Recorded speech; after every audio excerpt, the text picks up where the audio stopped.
Ever picture yourself running away to join the circus as a trapeze artist? No? Too risky? You don't have to be on a high wire to be hurt in a fall.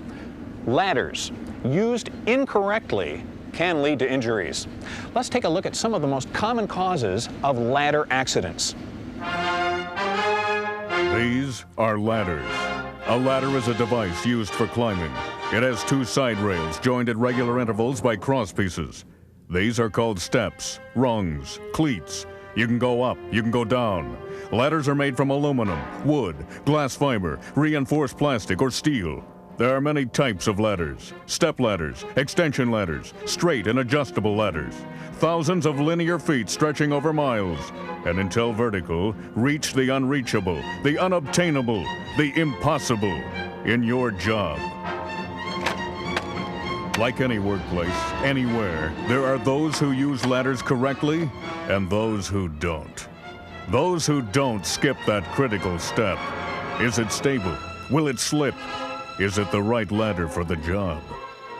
That's where I fit in. My name's Monday, Max Monday. I do the best I can on a daily basis.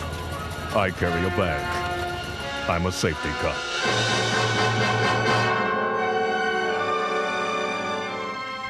The story you're about to see could be true. The names have been changed to protect the innocent. It was Wednesday, June 15th, 9 a.m.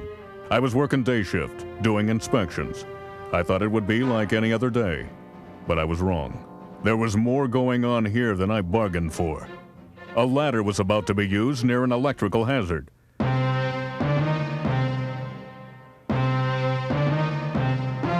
Hey, mister, what are you doing there? What do you mean? I'll tell you what I mean.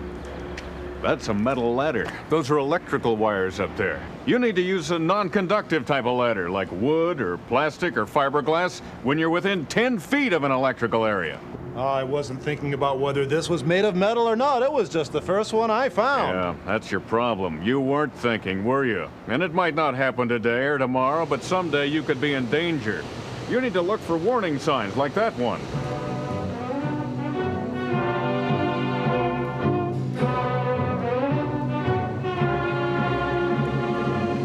Ma'am, what's going on up there?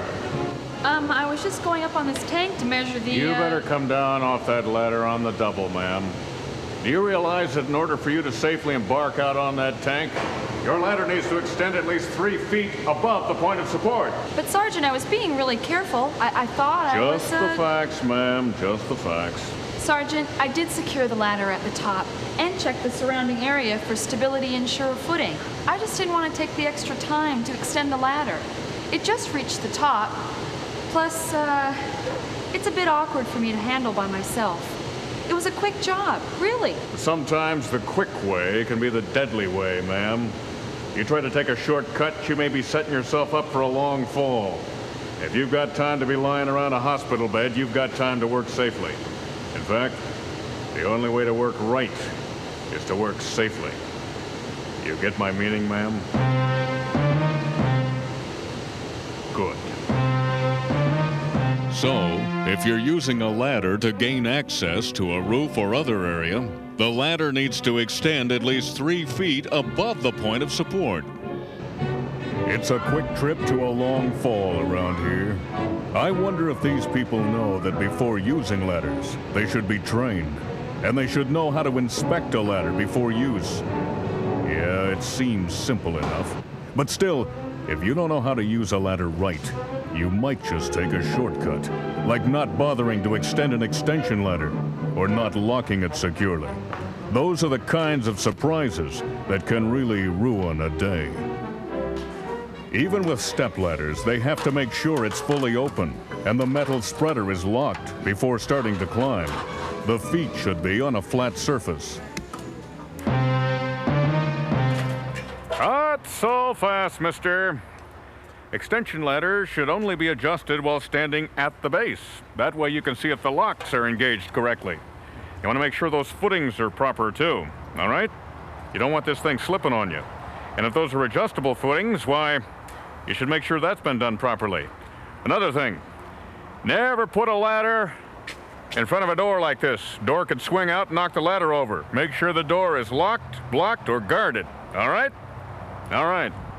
Be sharp. If you can't operate a ladder safely, or it's too heavy to move, ask for help.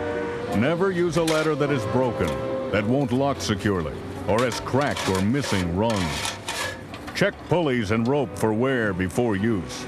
Always tag faulty or defective ladders, and get them out of use so someone won't use them. A ladder should be placed so that the distance from the base to the support structure is about 1/4 the working height of the ladder.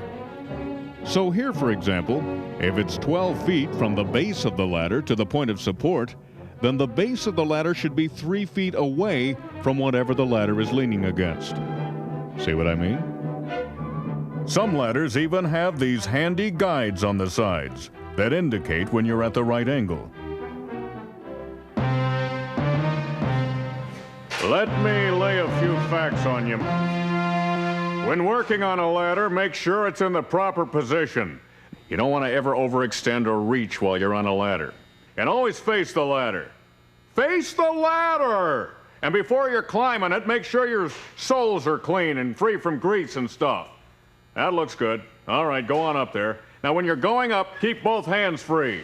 Carry your tools in a belt, and if something needs to be brought up or down the ladder, use a rope. Or have that guy help you. Yeah, that's good. And don't adjust that ladder while you're standing on it. And stay off the top 3 rungs, too. All right.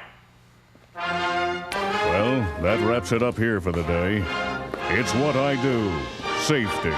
Sometimes it's ladders, sometimes it's not. You never know where I'll turn up, but wherever it is, whatever's being done, when I'm around, it's done safely.